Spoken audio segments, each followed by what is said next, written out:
Kalau ingin mendapatkan surga Firdaus tadi, dan kebahagiaannya diturunkan ke bumi, dibawa sampai mati, masuk ke alam kubur lebih bahagia lagi, maka amalan pertama untuk melatih menguatkan iman itu, coba berlatih untuk menunaikan sholat dengan khusyuk. Kalau Anda kerjakan benar sholat ini, maka apa yang Anda dapatkan? Teman-teman ingat betul, saya mau tanya sebentar. Keabadian yang abadi disebut dengan sa'id. Kalau kita ingin turunkan ke dunia percikannya kita dapatkan, usahanya disebut dengan apa? Masih ingat? Aflah itu kalau didapatkan, kata dasarnya apa tadi? Falahun. Lihat baik-baik. Kata Allah dalam Al-Quran tadi, kalau ingin mendapatkan falahun, amalan pertama sholat. Makanya ketika dipanggil sholat, kalimat falah dilekatkan pada panggilan sholat. 5 kali diingatkan. Begitu muadzin kemudian azan memanggil Anda, hayya 'alas shalah. Anda bertanya, ya Allah kenapa kami mesti sholat? Dijawab, hayya 'alal falah. Yuk, pagi ayo. Yang sejati datang sini. Belum dapat sujud, belum dapat ruku, saya berikan. Makanya ketika orang sholatnya benar, dia akan mendapatkan 5 keutamaan. Saat di dunia nih, belum ke akhirat, 5 keutamaan. Yang tidak diberikan pada orang yang tidak sholat. Atau orang sholat tapi sholatnya nggak khusyuk. Sebab syarat mendapatkannya khusyuk. Alladzina hum fi sholatihim khasyi'un. Bukan alladzina hum fi sholatihim saja, tapi ada kalimat khasyi'un. Artinya yang tidak khusyuk saja nggak akan dapat, apalagi yang nggak sholat. Apa yang 5 ini? Lihat baik-baik. 1. Orang yang sholatnya benar, pertama kali sebelum mendapatkan kebahagiaan hakiki dari Allah Subhanahu wa Ta'ala, akan dirubah dulu perilaku hidupnya menjadi perilaku yang lebih baik. Kalau orang itu sholatnya benar, maka sholat itu akan melatih dia untuk berubah, bertransformasi jadi orang baik. Itu ada di Quran surah ke-29 ayat ke-45. Innas sholata tanha anil fahsya'i wal munkar. Sumber keburukan cuma 2, kalau bukan fahsya itu munkar. Maaf, pornografi, porno aksi, LGBT, kata-kata jorok, kotor itu fahsya. Di orang sholat kata Allah, mustahil berkata-kata kotor. Orang sholat tidak akan pernah mencela. Orang sholat tidak punya kata-kata jorok. Jadi kalau ada sekarang orang yang sholat senang mencela orang lain, itu berarti ada masalah dalam sholatnya. Dan dia belum dijamin sebagai ahli surga terbaik. Dan hidupnya nggak bahagia. Nggak bahagia. Aneh nih. Sholat tapi senang celah orang. Aneh. Aneh. Yang paling bahaya adalah menikmati celahannya. Itu yang paling aneh.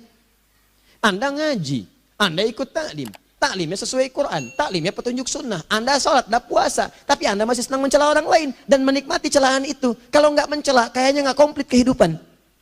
Maka ada yang salah dengan ibadah Anda. Ada yang keliru. Karena mustahil taat bertemu dengan maksiat, itu mustahil. Mungkar, keburukan yang diingkari oleh hati, sumbernya nafsu perut dengan akal. Bohong, mencuri, menipu, membunuh, merampok, membegal, mabuk dan sebagainya. Itu namanya mungkar. Orang sholat gak mungkin mengerjakan mungkar. Jadi kalau sholat kita benar, cukuplah Anda sholat, maka Anda akan jadi orang baik. Makanya kata Nabi, Anda punya anak dari kecil ajarin sholat. Sholat, kalau naik jadi balik, kerjakan terus. Kasih pelajaran membuat dia mengerti. Kalau masih susah, berikan pelajaran. Ini sering diterjemahkan dengan memukul. Mukul di Arab beda dengan konteks mukul sekarang. Mukul di Arab tuh ngasih pelajaran supaya ngerti. Anda bisa terjemahkan dengan konteks lain. Uang jajannya tahan, yang kesukaannya simpan dulu. Bisa dengan konteks kekinian, tapi poinnya, kenapa anak Anda dari kecil ajarin sholat, sampai kenalkan dengan masjid, ajari 3 tahun bawa ke masjid, kenalkan dengan masjid, gak ada masalah lari-lari itu sebelum waktu sholat. Kenalkan dulu. Dulu orang-orang tuh begitu, sebelum waktunya dikenalkan, jalan, begitu lari, biarin dulu. Setelah itu diberi pengertian, nah ini bukan tempat berlari, yang berlari di sana nanti, yang di sini nanti akan ada orang-orang baik semuanya. Terus Anda lihat berbaris, baris rapi. Kalau pengen baik, ikutan baris nanti. Terus nanti ada yang mimpin di depan, namanya imam. Imam itu siapa ya? Tetangga kita bukan yang Pak Imam. Bukan. Bukan. Kalau tetangga kita namanya Imam S. Arifin. Kalau yang ini imam sholat namanya. Imam sholat itu nanti akan pimpin menyembah Allah. Allah siapa ya? Allah itulah yang memberikan ayah rizki. Allah itu yang memberikan ayah rizki sehingga bisa beli tobot buat kakak. Beli robokar poli, ini yang poli, ini yang embers, ini yang heli, ini dulu kakak semuanya tuh. Yang kasih Allah. Nanti kalau kakak bagus bisa ikut rapi di sini, Allah akan senang, akan ditambah lagi oleh Allah. Oh begitu ya, datang. Begitu caranya. Ini bukannya waktu sholat belum dikenalin tadi bawanya main-main di masjid. Bahkan ada yang agak repot lagi, di rumahnya susah diatur, dibilang kamu ini susah diatur, main sana ke masjid, disuruh main ya main di masjid. Yang salah bukan anaknya, orang tuanya. Apa rahasianya anak itu disuruh ke masjid, suruh sholat? Rahasianya, begitu anak itu sholat dengan baik, maka dia akan tumbuh jadi anak baik di kemudian hari. Itu maksudnya. Nah, sekarang saya agak bingung ini. Pendidikan TK sekarang salah sih? Enggak, cuma saya agak bingung mikirnya. Ini anak belum diajarin sholat, udah diajarin manasik. Itu bagaimana cara berpikirnya Ferguson? Agak repot saya mikirnya tuh. Ya. Walaupun salah sih enggak, cuma saya bingung gitu. Kenapa nggak dikerjakan tahap yang pertama dulu? Tangga itu kan berurutan. Nggak bisa Anda lompat langsung ke 5. Kan 1, 2 belum terlewati. Jelas ya? Nah, ini gambarannya. Sholat nih. 1 pasti baik. Jadi kalau sekarang sholat, lisan belum baik, mata belum baik, sampai ke kaki, berarti ada yang salah sholatnya tuh. Ada yang nggak tepat. Tangan sembarangan, snack orang ngambil. Awas. Tuh sendal orang, mau wudhu nggak ada sendal, pakai sendal orang. Udah bilang belum? Kehujanan pakai payung orang, udah bilang belum? Ya kan gampang Ustaz, ini kan juga mungkin diikhlaskan karena Allah. Ya ikhlas, cuman pakainya belum minjam. Bagaimana kalau sedang pegang payung itu keluar, Anda meninggal? Nah, coba mikirin ke situ. Coba ke kantor, kalau didorong proyek yang nggak jelas, minta tanda tangan, pikirin dulu bagaimana kalau meninggal. Kemarin saya sama teman-teman artis, saya katakan begini, Anda ya, kalau Anda mengaji dengan saya, jangan pernah menerima peran maksiat. Walaupun itu sekedar adegan, tapi itu maksiat. Kalau bayangkan ketika Anda memerankan itu, Anda diwafatkan oleh Allah Subhanahu Wa Taala. Maka demi Allah saya katakan tidak ada faedahnya Anda ngaji sekarang, ngaji besok. Ketika Anda menerima peran itu, Anda wafat dalam keadaan bermaksiat di hadapan Allah Subhanahu Wa Taala. Maka saya pun katakan pada Anda, ayo belajar yang betul. Pahami, bangun sholat, belajar, dalami seperti orang tua kita dulu. Tinggalkan nyontek, budaya yang gak jelas. Rasakan ketika nyontek Anda wafat. Apa yang Anda dapatkan? Di Libya itu, kalau nyontek, di Libya ya, ini saya pernah sekolah di Libya nih. Itu kalau nyontek, dibiarin aja dulu. Dan rekornya 100% ketahuan. Begitu sudah selesai, cuma jeda 2 jam, langsung ada panggilan. Si Fulan silahkan datang ke kantor. Apa yang disediakan di kantor sudah siap. Anda diberi waktu 2 jam dari sekarang, siapkan beres-beres koper Anda, di sini sudah tertulis Anda akan pulang. Tiketnya sudah lengkap, dikawal 2 orang, dituliskan di situ anak ini nyontek gak boleh kembali ke sini. Libya. Gak ada zero tolerance bagi yang seperti itu, keluar. Kami gak terima di sini. Harusnya begitu. Gak ada faedahnya, yang kita butuhkan amalan dari ilmu, bukan nilai-nilai itu sementara. Gak ada. Sudah. Nah ini akhirnya begini kualitasnya nih. Tertulis di ijazahnya bagus, cum laude, IPK-nya 4, tapi nggak ada aplikasinya. Yang pintar banyak, kita butuh yang baik, pintar yang baik. Sekarang yang pintar banyak, kepintarannya dipakai untuk nipu orang. Itu yang bahaya. Ahli hukum banyak yang dihukum. Ahli ekonomi tidak bisa mengangkat perekonomian. Apa yang salah? Apa yang salah? Ini yang jadi persoalan. Tapi dasar manusia, begitu di sidang mulai pakai peci, pakai baju koko, pakai tasbih, ada yang pakai kerudung. Luar biasa. Nih, 2. Orang kalau sholatnya benar, Allah akan berikan ketenangan dalam jiwanya. Tenang hatinya. Jangankan musibah kecil, musibah paling besar pun tenang aja dia. Tenang, dia paham rumusnya. Allahu Akbar. Turun Quran. Surah ke-13 ayat ke-28. Ala bidzikrillahi tatmainnul. Yakinkan pada dirimu, zikir kepada Allah membuat hati tenang. Di antara turunan zikir amalannya adalah sholat. Dari mana taunya? Quran surah ke-20 ayat ke-14. Innani anallahu la ilaha illa ana fa'budni wa aqimis salata li dzikri. Saya Allah, kata Allah ke Nabi Musa. Tidak ada Tuhan selain saya, sembah saya. Bagaimana menyembahmu ya Allah? Tunaikan sholat sebagai zikir kepada saya. Zikir. Nah, maka kalau Anda sedang tidak tenang, ayo ke masjid. Banyak zikir itu, baca Quran zikir. Quran surah 15 ayat 9. Inna nahnu nazzalna dzikra. Kami turunkan Al-Quran sebagai zikir. Jadi kalau Anda sedang baca Al-Quran, Anda sedang berzikir. Ibu kalau sedang gak tenang, Bu, gelisah, gak enak, gak usah mengeluh, apalagi bikin status gak karuan. Ibu wudhu, ambil mushaf baca. Begitu sedang baca ada ketenangan dalam jiwa. Berdoa, zikir. Kalau sedang gak tenang, besok ada proyek, doa dulu. Doa itu memberikan ketenangan. Makanya doa disebut dengan zikir. Quran surah ke-7 ayat 205. Wadhkur rabbaka fi nafsika tadarruan wa khifatan wa dunal jahri minal qaul. Ayo berzikir, minta kepada Allah dengan segenap jiwamu, mohon dengan penuh ketawaduan. Nanti ketenangan diberikan. Menghafal Quran, baca itu zikir. Quran surah ke-54 ayat 17, 22, 32, 40. Walaqad yassarnal Qur'ana lidzikri fahal mim mudzakir. Menyebut nama Allah, Asmaul Husna itu zikir. Sedang ada persoalan, ya Allah, ya Allah, ya Allah, ya Rahman, ya Rahim, ya Malik, ya Kudus, ya Allah, ya Allah, ya Allah, ya Allah. Zikir. Dalilnya Quran surah kedua ayat 152. Fadhkuruni azkurkum. Sebut namaku, zikir. Apapun akan mengingatmu. Gimana menyebutnya? Ditafsir di Quran surah 17. Ayat keberapa? 110. Qulid Allah, awid Rahman, ayyamma tad'u falahul asma'ul husna. Sebut nama Allah. Itu menentramkan pada jiwa. Sedangkan sholat gabungan dari semua zikir tadi. Bukankah dalam sholat Anda baca Al-Quran? Bukankah dalam sholat Anda menghafal Al-Quran? Bukankah dalam sholat Anda berdoa? Bukankah dalam sholat Anda istighfar? Anda mohon digabungkan semua itu. Amalan sholat menggabungkan semua jenis zikir. Masa Anda nggak tenang juga? Makanya sholat itu, jangankan sholat ya, tempat sholat itu yang menenangkan. Tempat sholat, tempat paling tenang di muka bumi. Kalau nggak percaya silahkan. Ya, Anda sebelum masuk ke istiqomah ini, begitu Anda masuk kan perasaannya beda kan? Lain. Silahkan cek kalau cari ketenangan datang ke masjid. Masuk, wudhu masuk, sholat 2 rakaat, tenang. Dekat kipas angin, saking tenangnya, plek, ngantuk tidur.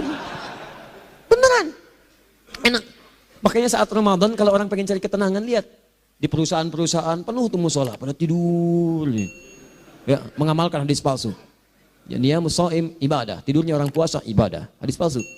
Nah, itu teman-teman. Itu gambarannya, tiga. Orang yang sholatnya khusyuk benar, itu dijamin langsung oleh Allah Subhanahu wa Ta'ala akan dimudahkan semua urusan hidupnya termasuk rezekinya. Ini yang saya katakan.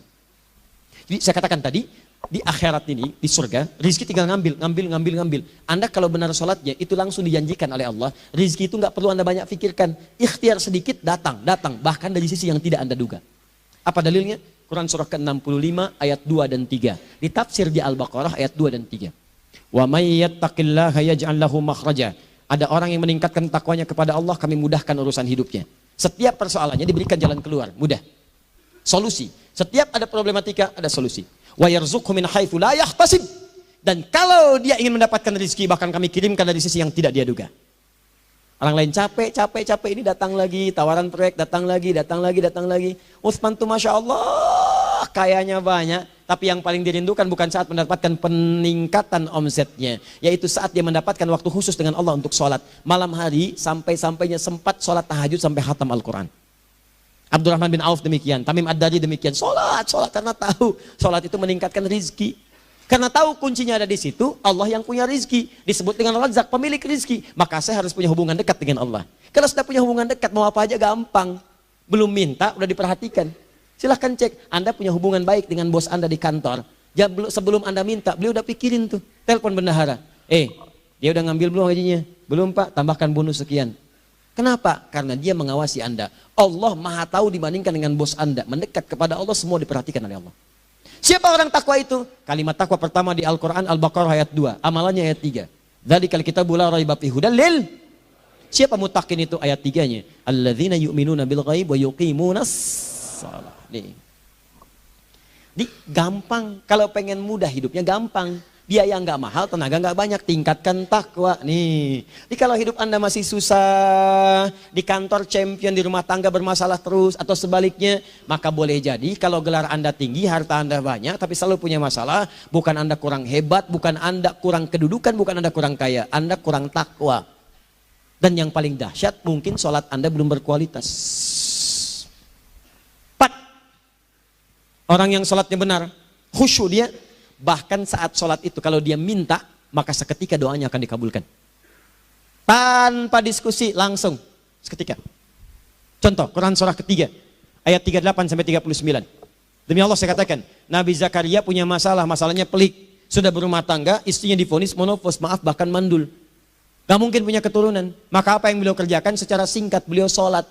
Begitu sholat minta kepada Allah. Hunalika da'a Zakaria rabbah. Di mihrab itu beliau bermohon kepada Allah. Bermohonnya sambil sholat. Qala rabbi habli min ladunka dzurriyyatan thayyibah innaka sami'ud du'a. Ya Allah, mereka katakan saya nggak mungkin punya keturunan. Sekarang saya ingin katakan ya Allah, saya hanya minta darimu saja, saya nggak akan dengarkan mereka. Ya Allah mohon, engkau maha mendengar ya Allah. Maha mendengar doa saya. Kalau kepada yang maha mendengar aja nggak mengabulkan, kepada siapa lagi saya mesti minta?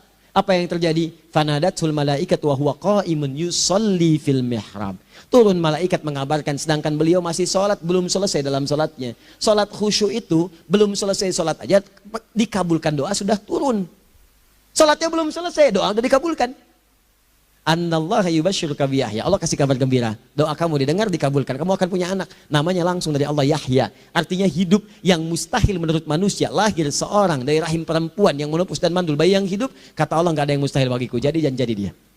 Berita baiknya, Nabi Zakaria sholat dikabulkan. Umat Nabi Muhammad sebelum sholat sudah ditunggu oleh Allah. Mau minta apa? Aku kabulkan sekarang. Hadisnya qudsi. Saya bacakan. Hadatsana qala Rasulullah sallallahu alaihi wasallam qala Allah azza wa jalla qasamtu shalah baini wa baina abdi. Kata Allah, saya bagi dua ya salat antara aku dengan hambaku. Wali abdi ma sa'ala. Kalau hambaku benar salatnya, aku berikan apapun yang dia minta sekarang. Idza qala al-abdu alhamdulillahi rabbil alamin. Bagian pertama, kalau hamba benar ngebaca Al-Fatihahnya dari alhamdulillahi rabbil alamin, kalau Allah azza wa jalla dijawab oleh Allah, hamadani abdi, hambaku sedang memujiku. Wa idza qala ar-rahmanir rahim, jika hambaku berkata ar-rahmanir rahim, kalau Allah azza wa jalla asna alayya abdi, hambaku sedang menyanjungku. Wa idza qala maliki yaumiddin, kalau Allah azza wa jalla majjadani abdi, kalau hambaku mengatakan maliki yaumiddin, kata Allah hambaku sedang mengagungkanku. Perhatikan sekarang.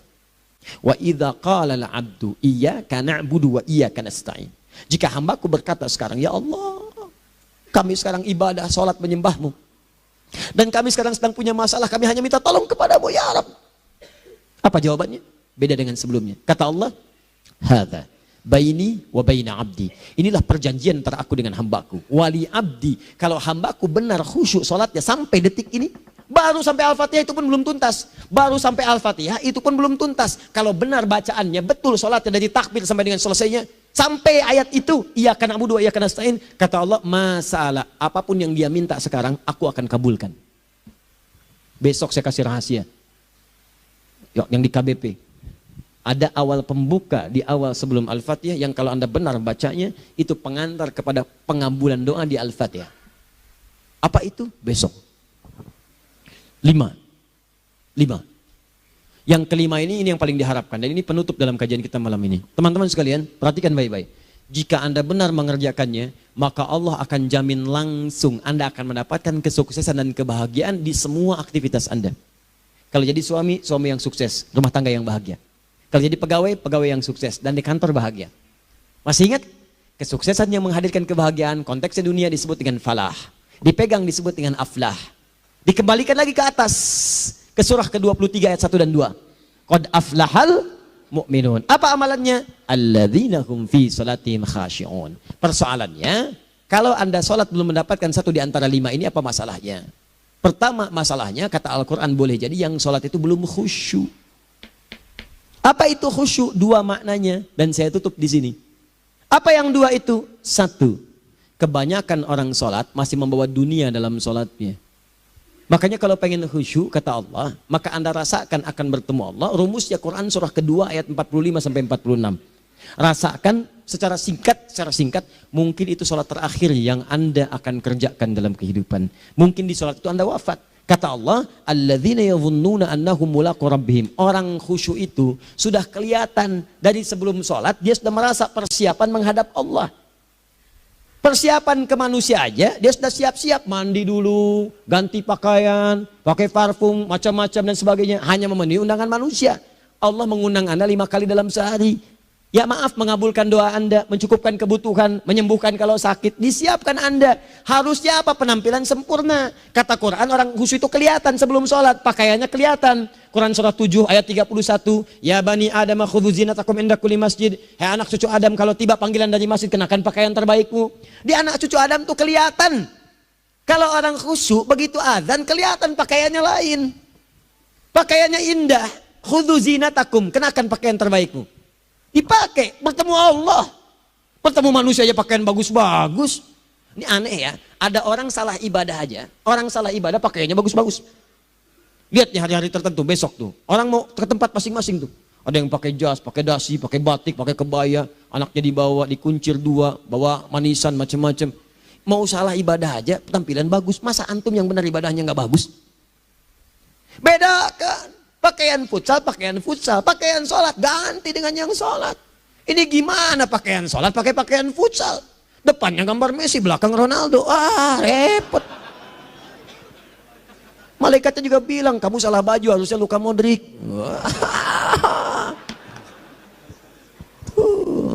Apalah saya. Nah, yang mau tanya apa? Mourinho dipecat saya tahu. Lagi nganggur sekarang, ditawarin Benfica dia nggak terima. Sekarang jadi dia komentator di BeIN Sport. Nanti sebentar lagi dia akan komentari laga Saudi dengan Qatar dan komentari laga Arsenal dengan Inter. Digantikan oleh Solskjaer. Dia super sub dulu. Ya, super sub. Ya, the baby assassin, ya pembunuh yang berwajah baby face. Masuknya di akhir-akhir, gol. Sekarang melatih dia 5 kali kemenangan, belum kalah sama sekali. Saya hafal itu. Tapi masih di urutan ke-6, tapi jaraknya ke yang ke-4 itu tinggal 3 poin lagi. Hafal saya, Liverpool tahu cuma 4 poin sekarang bedanya, kemarin 7 kalah 2-1 sama Manchester City. Walaupun banyak analisis yang menyebutkan mungkin itu diberikan saja gitu kan, karena ada yang lain-lain. Hafal kedua Manchester City, hafal saya. Ayo mau tanya apa lagi? Tottenham Hotspur ke bawahnya, ada Chelsea, ada Arsenal, baru kemudian Manchester United. Liga Italia, wah udah gak kekejar Juventus, ya apa lagi, dan seterusnya lah, nggak ada ujungnya bahas yang begituan. Jelas ya? Maksud saya, Anda tanya itu saya jawab, tapi tidak menghilangkan ibadah kita yang lain.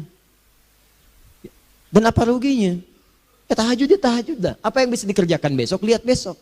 Ya kan tahajud kan bisa besok. Ada orang tahajud jam 10 pagi? Gak ada. Lebih baik Anda kerjakan malam tahajud. Yang tidak bisa dilihat malam, bisa dilihat besok.